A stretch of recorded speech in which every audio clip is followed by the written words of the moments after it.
عارف نے اماں جان سے معذرت کی اور وعدہ کیا کہ آئندہ ایسا نہ ہوگا۔ بات آئی گئی ہوگی، لیکن دلوں میں شاید گرہ پڑ گئی تھی۔ پھر وہ دن بھی آ گیا جب عارف بھائی کو سعودی عرب میں ایک مشہور کمپنی میں کانٹریکٹ مل گیا۔ وہ منظر مجھے اب بھی یاد ہے جب وہ اپنی پیاری بیوی سے جدا ہو رہے تھے۔ دل نہ چاہتے ہوئے بھی جانا پڑا تھا، اور صوفیہ ان کی جدائی کے خیال سے ہچکیاں لے رہی تھی۔ نئی نئی شادی تھی اور زندگی کے ان خوبصورت دنوں کو مجبوری کی بھینٹ چڑھنا پڑ گیا تھا۔ عارف بھائی کے فون آتے، وہ صوفیہ سے کہتے کہ یہاں نہ دن کو چین ہے نہ رات کو قرار، ہر وقت تمہارا خیال رہتا ہے، تمہاری محبت مجھ پر چھائی رہتی ہے۔ دل کرتا ہے کہ ابھی اڑ کر تمہارے پاس پہنچ جاؤں۔ فیملی ویزے کا بندوبست بھی مشکل ہے، ورنہ تم کو اپنے پاس بلا لیتا۔ ان کو گئے بمشکل 3 ماہ ہوئے تھے کہ ایک دن صوفیہ نے اپنے میکے سے بھائی کو فون کیا۔ وہ اس وقت آفس میں نہیں تھے بلکہ فیلڈ پر گئے ہوئے تھے۔ ان کا باس آفس میں بیٹھا تھا۔ اس نے فون ریسیو کیا۔ جب بھائی دفتر لوٹے تو ان کو بتایا کہ پاکستان سے تمہاری بیوی کا فون آیا تھا۔ یہ سن کر عارف بھائی کو افسوس ہوا کہ میں آفس سے باہر کیوں گیا، اور انہوں نے باس سے جھوٹ بولا کہ بیوی کا دوبارہ فون آیا ہے، کچھ ایمرجنسی ہے، میں 1 ہفتے کے لیے گھر جانا چاہتا ہوں۔ وہ عربی آفیسر دل کا اچھا تھا، اسے ٹکٹ اور چھٹی کا معاملہ حل کر دیا۔ اس طرح دوسرے ہی روز عارف بھائی گھر پہنچ گئے۔ ہم سب ان کی اچانک آمد سے حیران تھے۔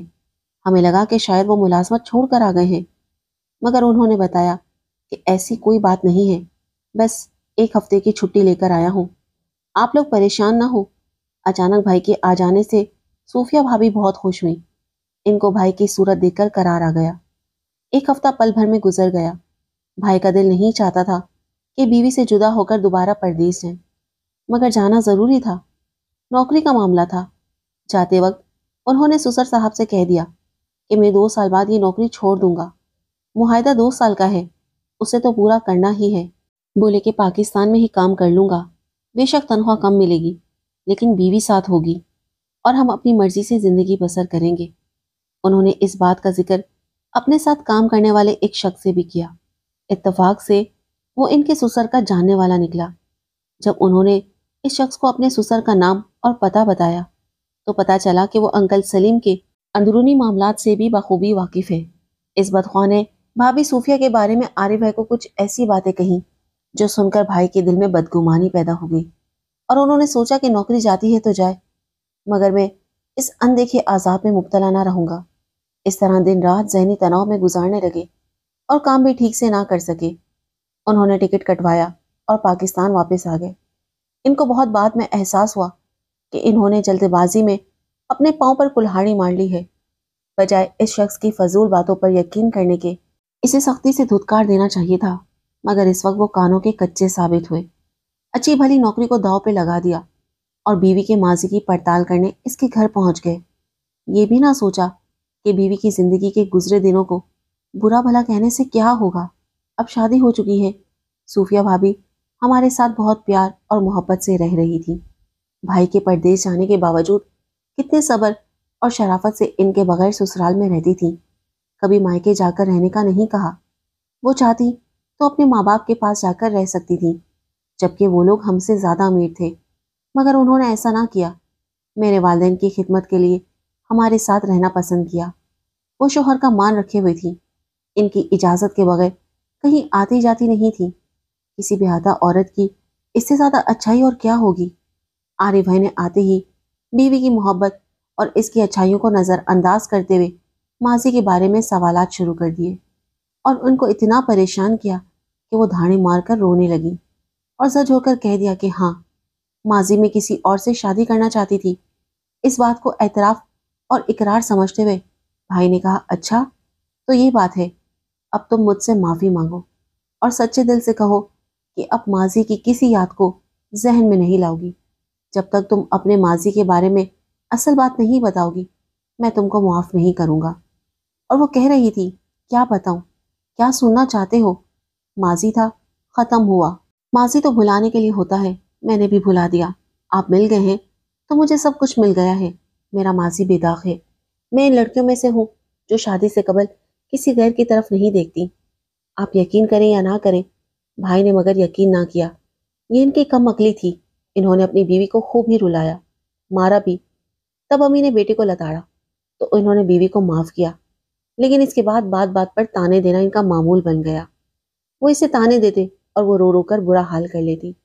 جب وہ روتی تو یہ اسے منانے لگتے۔ اس طرح یہ چکر چلتا رہا، مگر بھائی نے ایک دن بھی بیوی کو دل سے معاف نہیں کیا تھا، حالانکہ ان کی محبت بھی ان کے دل میں تھی۔ نہ جانے پھر ان کو کیا ہو جاتا تھا کہ وہ اتنے اذیت پسند ہو گئے تھے۔ انہوں نے اسی پر بس نہیں کیا، بلکہ ایک جانب نوکری چھوڑ کر گھر بیٹھ گئے اور دوسری جانب وقتاً فوقتاً دل دکھانے والی باتیں کر کے صوفیہ کو تنگ کرتے رہتے۔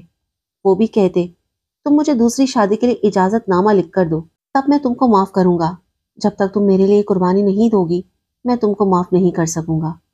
آخر میں بھی تو تمہاری خاطر قربانی دے رہا ہوں، یہ جانتے ہوئے کہ تمہیں ماضی میں اپنا کوئی کزن پسند تھا، تمہارے ساتھ نبھا رہا ہوں۔